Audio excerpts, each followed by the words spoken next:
يا أيها الذين آمنوا اے ایمان والو، الحمدللہ رب العالمین والصلاة والسلام علی سید الانبیاء والمرسلین اما بعد فاعوذ باللہ من الشیطان الرجیم بسم اللہ الرحمن الرحیم الصلاة والسلام علیک یا رسول اللہ وعلی آلک واصحابک یا حبیب اللہ۔ محترم ناظرین کرام، ہمارا پروگرام ہے اے ایمان والو۔ اس پروگرام میں بات ہوتی ہے ان آیات پر، ہم ان آیات کی تفسیر سنتے ہیں اللہ رب العزت نے جن آیات میں اپنے بندوں سے یا ایھا الذین آمنوا کہہ کر خطاب فرمایا ہے۔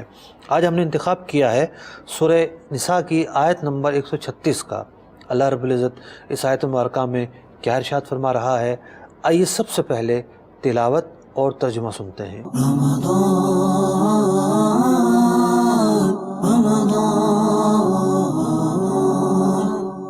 يا أيها الذين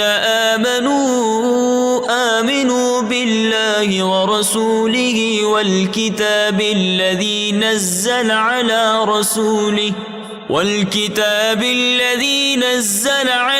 رسوله والكتاب الذي أنزل من قبل ومن يكفر بالله وملائكته وكتبه ورسله واليوم الآخر فقد ضل ضلالا بعيدا۔ اے ایمان والو، ایمان رکھو اللہ اور اللہ کے رسول پر اور اس کتاب پر جو اپنے ان رسول پر اتاری اور اس کتاب پر جو پہلے اتاری، اور جو نہ مانے اللہ اور اس کے فرشتوں اور کتابوں اور رسولوں اور قیامت کو تو وہ ضرور دور کی گمراہی میں پڑا۔ محترم ناظرین کرام، آپ نے اس آیت کے مضامین سے اندازہ لگا لیا کہ اس آیت مبارکہ میں ایمان پر ثابت قدمی کے حوالے سے گفتگو کی گئی ہے اور دین کی جو بنیادی چیزیں ہیں ان کو بیان کیا گیا ہے۔ اس آیت مبارکہ کے تحت کن 3 نکات پر ہم گفتگو کریں گے، آئیے ان کی فہرست ملاحظہ کرتے ہیں۔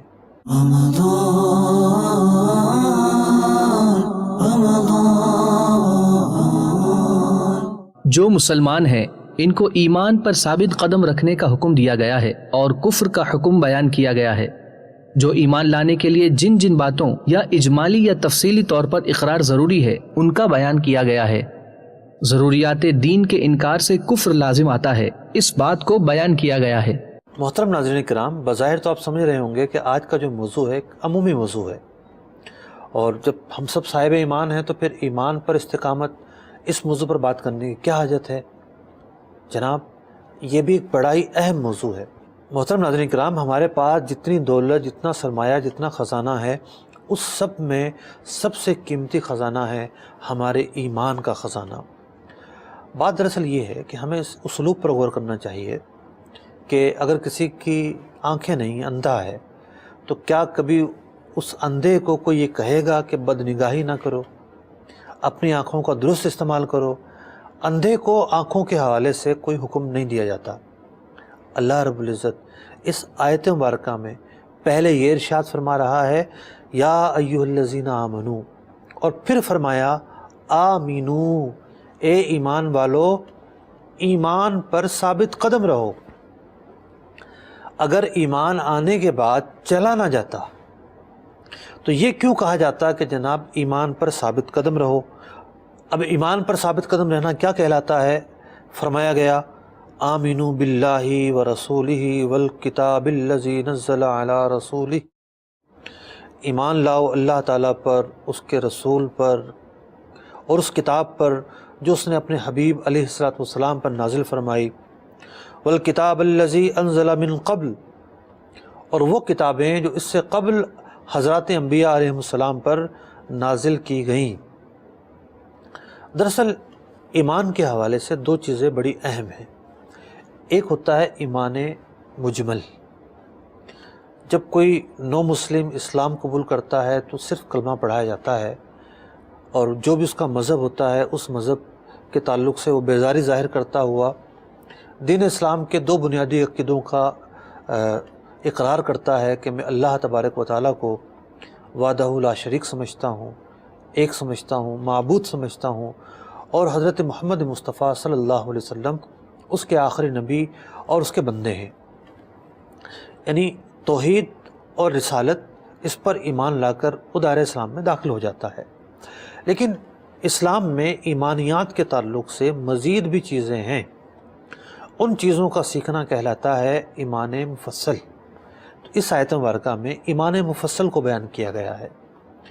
دوسرے الفاظ میں علماء ان چیزوں کو کہتے ہیں ضروریات دین، یعنی اللہ تبارک و تعالیٰ کی وحدانیت، سرکار دو عالم صلی اللہ علیہ وسلم کی رسالت، اس کے ساتھ ساتھ قرآن پاک پر ایمان لانا، اس کے ساتھ ساتھ جو سابقہ کتابیں اللہ تبارک و تعالیٰ نے نازل فرمائی ہیں یہ یقین رکھنا کہ وہ کتابیں اللہ رب العزت نے نازل فرمائیں، اگرچہ کہ وہ کتابیں آج محرف ہو چکی ہیں، لوگوں نے، یہود نے توریت کو محرف کر دیا ہے، نصارہ نے انجیل کو محرف کر دیا ہے، لیکن ہمارا یہ عقیدہ رکھنا ضروری ہے کہ اللہ رب العزت نے حضرت سیدنا موسیٰ کلیم اللہ علی نبینا علیہ السلام پر توریت نازل فرمائی، حضرت عیسیٰ علیہ السلام پر انجیل نازل فرمائی، اور جو سابقہ انبیاء علیہ السلام کے متعلق ہمیں خبر دی گئی ہے، اللہ تعالیٰ نے اپنے انبیاء اور رسول بھیجے، وہ حق پر تھے، یہ یقین رکھنا ضروری ہے، اس بات پر ایمان لانا ضروری ہے۔ تو ضروریات دین کے کئی شاخیں ہیں اور کئی ایسی چیزیں ہیں جن کو ملا کر ضروریات دین کا جو نصاب ہے وہ پورا ہوتا ہے۔ تو اس آیت مبارکہ میں ضروریات دین کا بیان کیا جا رہا ہے کہ ایمان مکمل کرنے کے لیے ان سب چیزوں کا عقیدہ رکھنا ضروری ہے، اور تا دم حیات ان سب چیزوں کا عقیدہ باقی رکھنا ضروری ہے، یہی ایمان پر ثابت قدمی ہوتی ہے۔ فرمایا گیا وَمَن يَكْفُرْ بِاللَّهِ وَمَلَائِكَتِهِ، جو شخص اللہ تعالیٰ کا انکار کرے، وَمَلَائِكَتِهِ اس کے ملائکہ کا انکار کرے، ملائکہ پر بھی ایمان لانا ضروری ہے کہ وہ اللہ تعالیٰ کے بنائے ہوئے فرشتے ہیں، وہ نہ کھاتے ہیں نہ پیتے ہیں، خیر تو ان کے اوصاف ہیں، لیکن فرشتے اللہ تعالیٰ کی مخلوق ہیں، اس کا اعتقاد رکھنا بھی ضروری ہے، اور اس کا انکار کرنا کفر ہے۔ اس لیے فرمایا گیا وَمَن يَكْفُرْ بِاللَّهِ وَمَلَائِكَتِهِ جو اللہ تعالیٰ کا انکار کرے، ملائکہ کا انکار کرے، وَكُتُبِهِ کتب جتنی بھی اللہ تبارک و تعالیٰ نے کتابیں نازل فرمائی ہیں ان کا انکار کرے، وَرُسُلِهِ انبیاء علیہ السلام میں سے کسی کا انکار کرے۔ یعنی دین اسلام کی تعلیمات کا کیا اعلیٰ حسن ہے کہ نہ صرف یہ کہ نبی اکرم علیہ السلام کی تعظیم و تکریم کرنی ہے، حضور اکرم علیہ السلام پر ایمان لانا ہے، حضور اکرم علیہ السلام پر ایمان اس حیثیت سے لانا ہے آپ اللہ تعالیٰ کے آخری نبی ہیں، آپ جو شریعت لے کر آئے ہیں ہم اس کے پابند ہیں۔ اس کے ساتھ ساتھ جو انبیاء سابقین ہیں ان کی شخصیات کو معظم سمجھنا، مکرم سمجھنا، قابل تعظیم سمجھنا، اور ان انبیاء سابقین کے بارے میں یہ یقین رکھنا کہ اللہ تعالیٰ نے اپنے انبیاء کو، رسول کو بھیجا ہے۔ بہت سارے تو وہ ہیں جن کا ذکر اللہ رب العزت نے قرآن پاک میں فرمایا، ہم ان کے اسما سے واقف ہیں، ان کے ناموں سے واقف ہیں، ان کے قصے قرآن کریم فرقان حمید نے بیان کیے، لیکن اللہ تعالیٰ نے جتنے بھی پیغمبر اور رسول مبعوث فرمائے ان سب پر اجمالی طور پر یہ ایمان رکھنا ضروری ہے کہ وہ اللہ تعالیٰ کے بھیجے ہوئے تھے، برحق تھے، اللہ تعالیٰ کا پیغام لے کر آئے، یہ ایمان رکھنا ضروری ہے۔ فرمایا گیا والیوم الآخر جو قیامت کے دن کا انکار کرے، فقد ضل ضلالا بعیدا تو ایسا شخص کفر کی گہرائیوں میں گرتا چلا جاتا ہے۔ قیامت کے دن کا اقرار کرنا، یقین رکھنا، اس پر ایمان لانا، یہ بھی صاحب ایمان ہونے کے لیے ضروری ہے۔ اللہ رب العزت سورہ فاتحہ میں کیا ارشاد فرماتا ہے؟ الحمدللہ رب العالمین الرحمن الرحیم مالک یوم الدین۔ اللہ تعالیٰ رحمان رحیم، کون؟ جو فیصلے کے دن کا مالک ہے۔ تو قیامت کا دن برپا ہوگا، مردے اٹھائے جائیں گے، قیامت کا دن قائم ہوگا، حساب و کتاب ہوگا، یہ نظریہ ایمان بالقیامہ ہے۔ تو اس آیت مبارکہ میں اللہ رب العزت نے توحید کا عقیدہ رکھنے، رسالت پر ایمان لانے، انبیاء سابقین پر ایمان لانے، نبی اکرم علیہ السلام پر ایمان لانے، قرآن کریم پر ایمان لانے، جو سابقہ کتب ہیں ان پر ایمان لانے، فرشتوں پر ایمان لانے، قیامت کے دن پر ایمان لانے کو بیان کیا، اور یہ فرمایا یا ایھا الذین آمنو آمنو، اے ایمان والو، ایمانیات کے تعلق سے جتنی بھی چیزیں ہیں ان سب پر ایمان لانا ضروری ہے، اور ان کا انکار کرنا یہ کفر ہے۔ اللہ رب العزت نے ایمان پر ثابت قدمی کا جو مضمون ہے قرآن کریم فرقان حمید کی بہت ساری آیتوں میں بیان فرمایا۔ ایک اور آیت میں ارشاد ہوتا ہے ان الذین قالوا ربنا اللہ ثم استقاموا، جن لوگوں نے کہا ہمارا رب اللہ ہے اور پھر وہ اس پر استقامت پذیر رہے، تا دم حیات اسی عقیدے کے ساتھ وابستہ رہے، ایمان پر استقامت کے ساتھ رہے، فرمایا گیا فلا خوف علیہم ولا هم یحزنون، ان پر کوئی خوف نہیں ہوگا بروز قیامت، نہ ہی انہیں کوئی غم ہوگا۔ اولئک اصحاب الجنت خالدین فیہا، یہ اہل جنت میں سے ہوں گے، ہمیشہ ہمیشہ اس میں رہیں گے، جزاء بما کانوا یعملون، یہ اس بات کی جزا ہوگی جو انہوں نے دنیا میں کیا۔ تو اللہ رب العزت نے قرآن مجید فرقان حمید کی متعدد آیات میں ایمان پر استقامت کی اہمیت کو بیان کیا۔ ایک آیت مبارکہ میں ارشاد ہوتا ہے، ایک دعا ہمیں سکھائی گئی، ربنا لا تزغ قلوبنا بعد اذ ہدیتنا، الہ العالمین ہمارے قلوب قائم رہیں، سلامت رہیں اور ہدایت پر کھڑے رہیں، مولا کریم ہدایت سے روگردانی نہ کریں۔ الہ العالمین تو نے ہمیں ہدایت دی، تو نے ہمیں اسلام دیا، تو نے ہمیں ایمان دیا، ربنا لا تزغ قلوبنا بعد اذ ہدیتنا، مولا کریم ہدایت کے بعد کفر کی طرف نہ پلٹا دینا، ایمان کے بعد گپ اندھیروں میں ہمیں نہ پلٹا دینا۔ اس آیت مبارکہ میں ایمان پر استقامت کی دعا مانگی گئی۔ آگے فرمایا گیا وَهَبْ لَنَا مِن لَّدُنْكَ رَحْمَةً، الہ العالمین تجھ سے تیری رحمت کا سوال کرتے ہیں، اِنَّكَ أَنْتَ الْوَهَّابُ، مولا کریم تو ہی عطائیں دینے والا ہے۔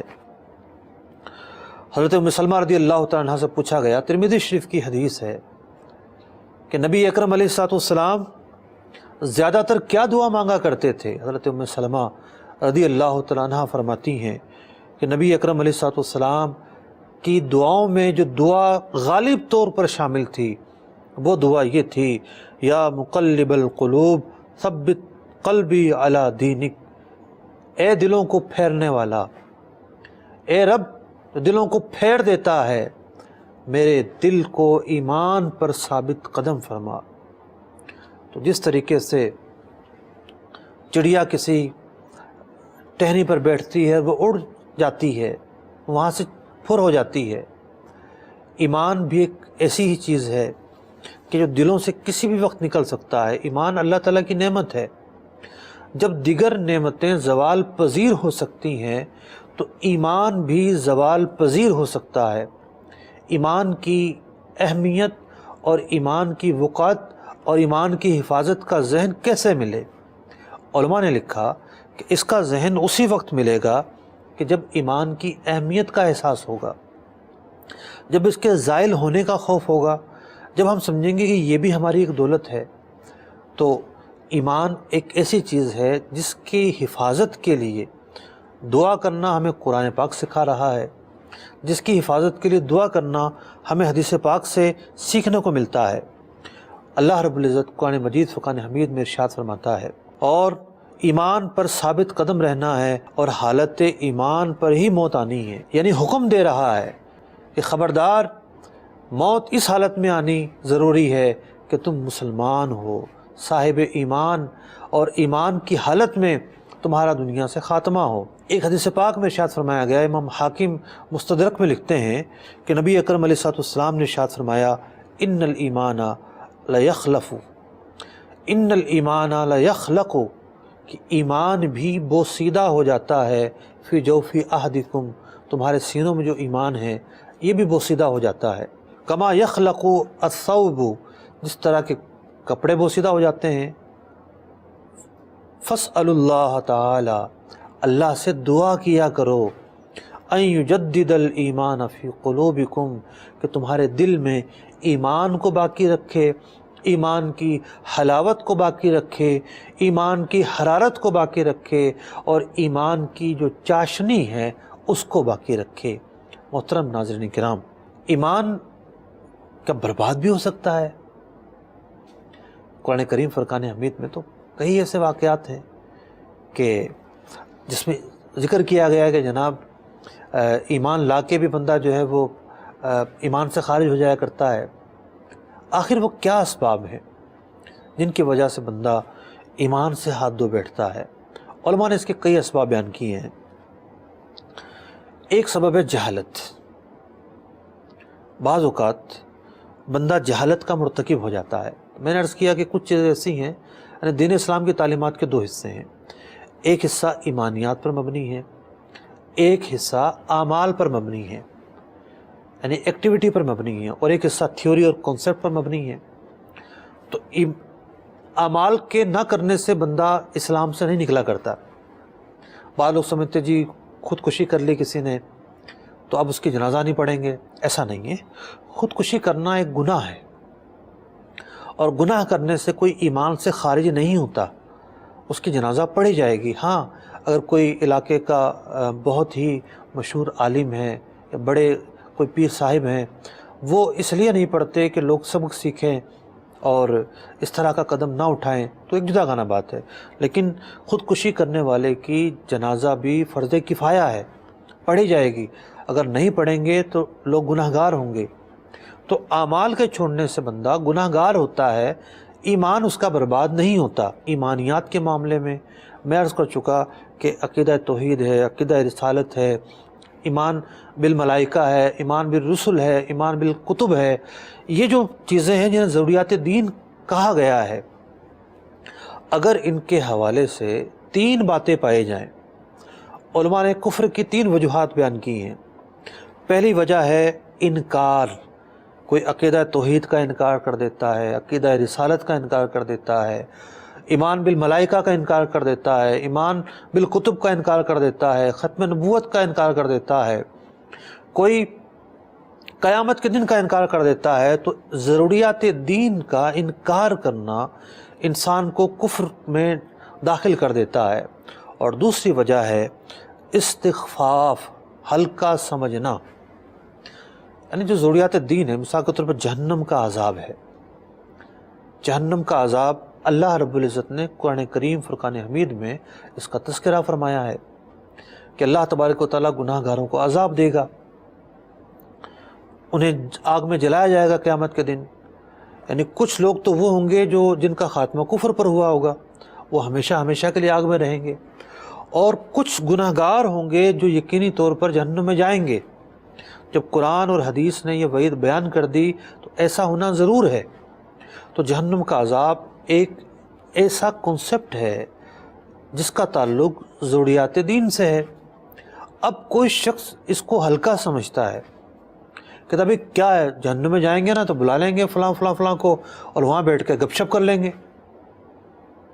جہنم کے عذاب سے کون ڈرتا ہے؟ اگر معاذ اللہ کو یہ کہتا ہے، وہاں بھی ہم جو ہے وہ گویوں کو بلا لیں گے، لطیفے سنانے والوں کو بلا لیں گے، وہاں ہم شولوں کو لے کے سگڑ سلگا لیں گے۔ تو اس طرح کے جو کلمات ہیں یہ استخفاف کے زمرے میں آتے ہیں، ہلکا جاننے کے زمرے میں آتے ہیں۔ تو ضروریات دینی کا انکار کرنا یا انہیں ہلکا سمجھنا یہ کفر ہے۔ تیسرا سبب ہوتا ہے استہزاء اڑانا، توہین کرنا، مذاق اڑانا۔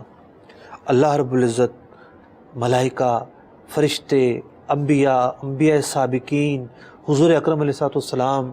تو جب بندہ ضروریات دین کا انکار کرے، استخفاف کرے یا استہزاء کرے، تین وہ محرکات ہیں کہ جو ضروریات دین کے اندر اگر پائے جائیں تو کفر سرزد ہو جاتا ہے۔ تو بعض اوقات یہ ہوتا ہے کہ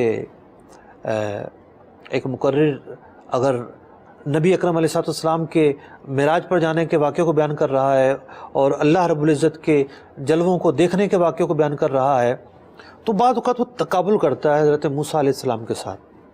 اب یہ معاملہ بڑا نازک ہوتا ہے، اس معاملے کے اندر اعتدال پر رہنا ضروری ہے۔ یہ نہ ہو کہ نبی اکرم علیہ السلام کی شان تو بیان کی جائے گی، وہ شان بیان کرتے کرتے حضرت موسیٰ علیہ السلام کی تنقیص نہیں پائی جانی چاہیے، ان کی شان میں بے ادبی کا لفظ نہیں پایا جانا چاہیے۔ تو یوں تقابل کرتے ہوئے تنقیص پائی جائے کسی نبی کے تعلق سے کلمہ توہین پایا جائے تو ایسی بات بھی کفر میں داخل کر دیتی ہے۔ تو بات بڑی اہم ہے، اس آیت مبارکہ میں اللہ رب العزت اہل ایمان سے مخاطب ہے، کفار سے خطاب نہیں ہے۔ فرمایا گیا یا ایھا الذین آمنوا آمنو، اے ایمان والو ایمان لاؤ، یعنی ایمان پر ثابت قدم رہو۔ اور ایمان پر ثابت قدمی کس طریقے سے رہتی ہے یہ اس آیت مبارکہ میں بیان کیا گیا۔ بات ہو رہی تھی جہالت کی وجہ سے کہ ایک بندے کو ضروریات دین کا پتہ ہی نہیں ہوتا، یہ جہالت اتنی ہوتی ہے۔ میں ایک مرتبہ بس میں سفر کر رہا تھا اور اس بس میں گانا بج رہا تھا، ملتا خدا کو پوچھتا یہ ظلم تو نے کیوں کیا، معاذ اللہ ثم معاذ اللہ۔ ہمارا رب ظالم نہیں ہو سکتا، اللہ تعالیٰ کو ظالم کہنا کفر ہے۔ اور لوگ سن رہے ہیں بڑے آرام سے جناب، گنگنا رہے ہیں، طرز ایسی ہے، دھن ایسی ہے کہ لبوں پر یہ الفاظ چڑھ جاتے ہیں۔ اب یہ دیکھیے کہ جہالت کی وجہ سے، نا علمی کی وجہ سے بولے جانے والے الفاظ ہیں کیا، ان کا معنی کیا بنتا ہے، کیا کبھی غور کیا؟ اس طریقے سے کچھ ڈائلاگس ایسے ہوتے ہیں، کچھ اشعار ایسے ہوتے ہیں بعض اوقات کہ ان کے اندر وہ معنی پایا جاتا ہے جس کے اندر اللہ تبارک و تعالیٰ کی تنقیص، نبی اکرم علیہ الصلوۃ والسلام کی توہین، ضروریات دینی جو دیگر ہیں ان کے حوالے سے انکار، استخفاف یا استہزاء پایا جاتا ہے۔ ایک مسلمان کی ذمہ داری ہے کہ وہ احتیاط کو تھامے، اس کے ادا سے، اس کی زبان سے، کسی حرکت سے کوئی ایسی چیز سرزد نہ ہو جس سے اس کا ایمان خطرے میں پڑ جائے۔ ایک سبب ہوتا ہے ایمان کے خطرے میں پڑنے کا برے اعمال کی نحوست۔ جو گناہ ہوتے ہیں، جو بندہ گناہ میں زندگی بسر کرتا ہے، وہ سمجھتا ہے کہ میں بڑی عیاشی میں ہوں اور بڑی خوشی میں ہوں، بڑی مجھے سرور اور کیف کی دنیا ملی ہوئی ہے۔ نہیں، گناہوں کا جو اثر ہے دل پر چڑھتا رہتا ہے، دل میلا ہوتا رہتا ہے، اور حلاوت ایمان جو ہے وہ دل سے جاتی رہتی ہے۔ ایک ہوتا ہے صاحب ایمان ہونا اور ایک ہوتا ہے ایمان کی حلاوت کو محسوس کرنا۔ تو گناہ کرنے سے ایمان کی جو حلاوت ہے، جو چاشنی ہے، جو نور ہے، جو ایمان کی طاقت اور ایمان کی جو ول ہے، آہستہ آہستہ وہ ختم ہونا شروع ہو جاتی ہے۔ پھر بندہ ایک ایسے مرحلے پر داخل ہو جاتا ہے کہ وہ گناہوں کی نحوست، اللہ تبارک و تعالیٰ کی مسلسل نافرمانیاں اسے کفر تک میں دھکیل دیتی ہیں۔ ایک مرتبہ امام سفیان ثوری رضی اللہ تعالیٰ عنہ اور امام شیبان رائی رضی اللہ تعالیٰ عنہ کی ملاقات ہوتی ہے۔ امام سفیان ثوری رضی اللہ تعالیٰ عنہ رات بھر روتے رہے۔ امام شیبان رائی رضی اللہ تعالیٰ عنہ پوچھتے ہیں کیا ہوا، پوری رات ہوگی روتے ہوئے؟ امام سفیان ثوری رضی اللہ تعالیٰ عنہ نے عرض کی میں ایک شخص کو جانتا ہوں جس نے 60 سال تک عبادت کی، لیکن جب اس کا خاتمہ ہوا تو کفر پر خاتمہ ہوا۔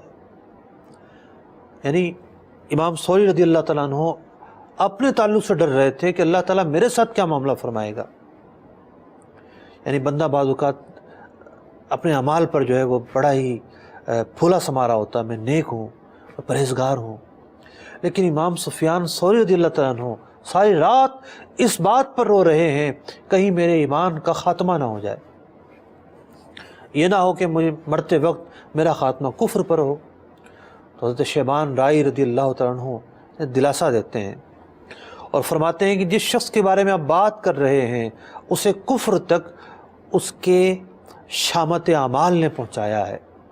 ایک شخص کے بارے میں واقعہ ملتا ہے کتابوں میں کہ امام مالک بن دینار رضی اللہ تعالیٰ عنہ ایک مریض کے پاس پہنچے جو مرض الموت میں مبتلا تھا، نزع کی کیفیت تھی، کلمے کی تلقین کرتے ہیں بجائے کلمے کے 11-12 11-12 11-12 پڑھے جا رہا ہے۔ پوچھتے ہیں یہ شخص کیا کام کرتا تھا؟ تو بتایا گیا کہ یہ سود کا کام کیا کرتا تھا۔ اس کی نحوست کی وجہ سے کلمے کی تلقین پر یہ شخص کلمہ نہیں پڑھ رہا۔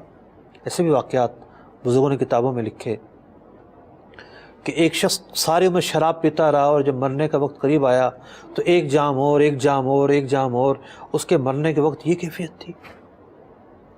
بات دراصل یہ ہوتی ہے کہ شیطان ساری زندگی بندے کو عمل سے روکتا رہتا ہے. بندہ عمل سے بعض اوقات نہیں رکتا، شیطان کی بات نہیں مانتا، نیک راستے پر لگ جاتا ہے. تو نیک آدمی کو بھی شیطان نہیں چھوڑتا اور اس کی موت کے وقت بھی اس کا پیچھا کرتا ہے.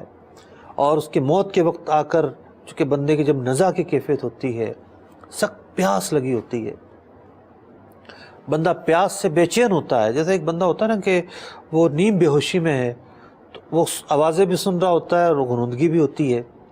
تو نزا کی کیفیت میں یہی معاملات ہوتے ہیں. تو شیطان آ کر بعض اوقات کہتا ہے پانی چاہیے، میں پانی دے دیتا ہوں. نہیں، فلاں بات کہو، قرآن کا انکار کرو، اللہ کا انکار کرو. اس طریقے سے شیطان نزا کے وقت ورگلانے کی کوشش کرتا ہے. وہی بچتا ہے. حقیقت حال تو یہ ہے کہ جس کے ساتھ اللہ تعالیٰ کی رحمت شامل حال ہوتی ہے.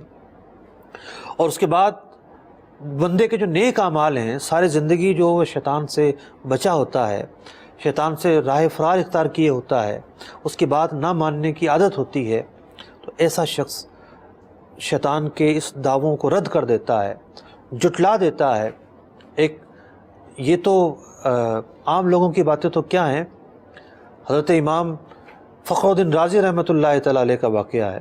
امام فخر الدین رازی رحمۃ اللہ تعالیٰ علیہ صاحب تفسیر کبیر، جن کی کتاب فلسفے سے اور منطق سے اور لاجک سے اور دلائل سے بھری ہوئی ہے.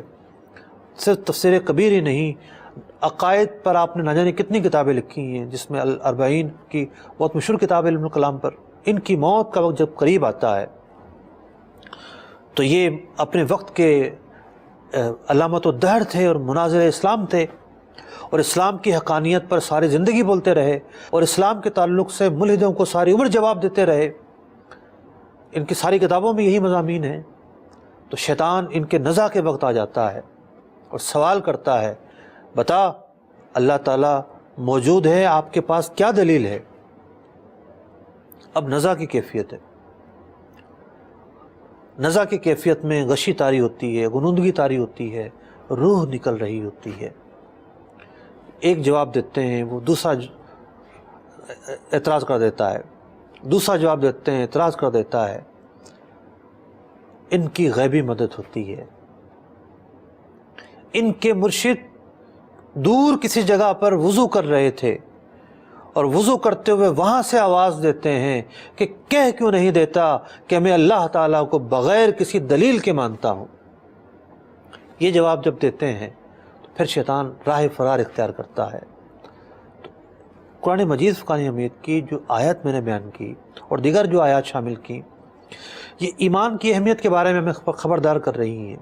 ایمان کو مفت میں مل جانے والی چیز نہیں ہے کہ ہم مسلمان کے گھر پیدا ہو گئے تو اب جو ہے ایمان کے تعلق سے ہمارے اوپر کوئی حقوق نہیں ہے. ایمان کی حفاظت کرنا ضروری ہے. ایمان کی حفاظت کی سب سے بڑی تدبیر یہی ہے کہ ایمان کی اہمیت دل میں پیدا ہو. لوگ ایمان سے کیوں ہاتھ دھو بیٹھتے ہیں؟ اس کی ایک بڑی وجہ ہوتی ہے لالچ.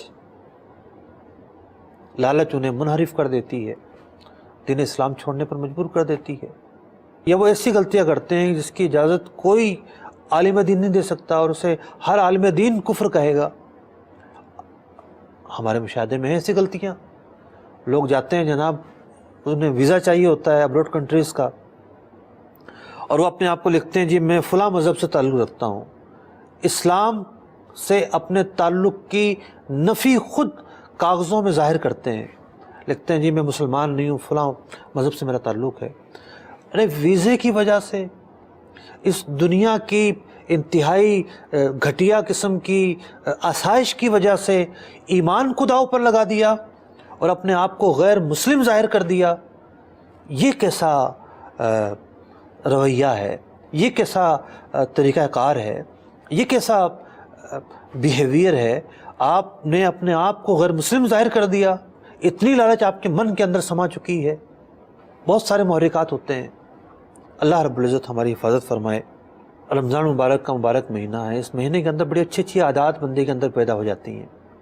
بندہ نماز پڑھنا شروع کر دیتا ہے، تلاوت قرآن سے شغف اختیار کر لیتا ہے، ذکر و اذکار کرنا شروع کر دیتا ہے، اللہ تبارک و تعالیٰ کی محبت اپنے دل میں پیدا کیجیے، اللہ تعالیٰ کی یاد، اللہ تبارک و تعالیٰ کی معرفت پیدا کیجیے۔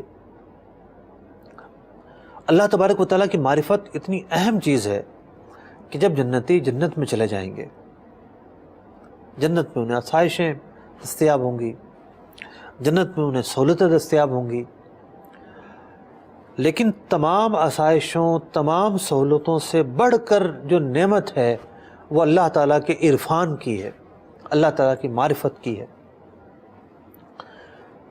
وہ کہیں گے اب ہم کیا کریں، اللہ تعالیٰ کی معرفت کیسے حاصل کریں؟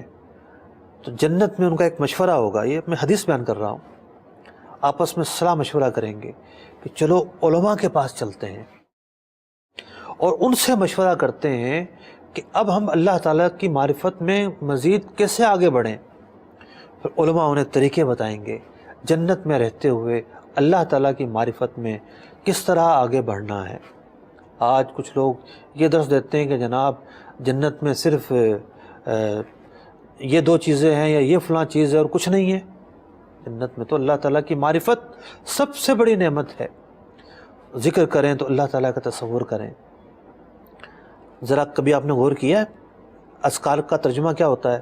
سبحان اللہ، اللہ تعالیٰ پاک ہے ہر خامی سے، ہر عیب سے پاک ہے، اللہ اکبر، اللہ تبارک و تعالیٰ ہی بڑا ہے، الحمدللہ، اللہ تعالیٰ کی تعریفیں ہیں۔ تو بعض اوقات ہم ذکر کر رہے ہوتے ہیں لیکن اس کا ترجمے کی طرف ہمارا ذہن نہیں ہوتا۔ ترجمے کی طرف ذہن جانا ہمارے خشوع و خضوع میں اضافہ کرے گا، ہماری حلاوت ایمان میں اضافہ کرے گا۔ تو نیک اعمال کی کثرت بندے کے اندر ایمانی طاقت، ایمانی پاور کو بڑھاتی ہے، بندے کے اندر حلاوت ایمان پیدا کرتی ہے، ایمان کی چاشنی پیدا کرتی ہے، قوت پیدا کرتی ہے، بندے کے اندر بیداری پیدا کرتی ہے۔ نمازیں قائم کرنے کا عہد کیجیے، نمازوں کی پابندی کا سلسلہ جاری رکھیے، تلاوت قرآن کریم کی جو عادت رمضان مبارک میں اختیار ہوئی ہے اسے جاری رکھیے سارا سال۔ اللہ نے چاہا تو اس کے مفید اثرات مرتب ہوں گے۔ اللہ نے چاہا تو کل ایک نئے موضوع کے ساتھ آپ کے ساتھ دوبارہ ملاقات ہوگی انشاءاللہ عز و جل۔